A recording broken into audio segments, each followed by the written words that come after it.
los levantamientos sociales fueron violentos. No fueron levantando las manos y diciendo estas son nuestras armas.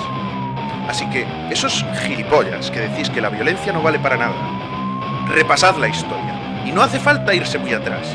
Ya veréis cómo aquellos que nos están gobernando utilizan la violencia impunemente contra otros pueblos y contra nosotros mismos para conseguir lo que quieren. Y lo consiguen, mediante el uso de la violencia, el miedo y la fuerza. Así que no seáis gilipollas de decir que la violencia no vale para nada, porque como mínimo vale para someternos. Es hipocresía pura.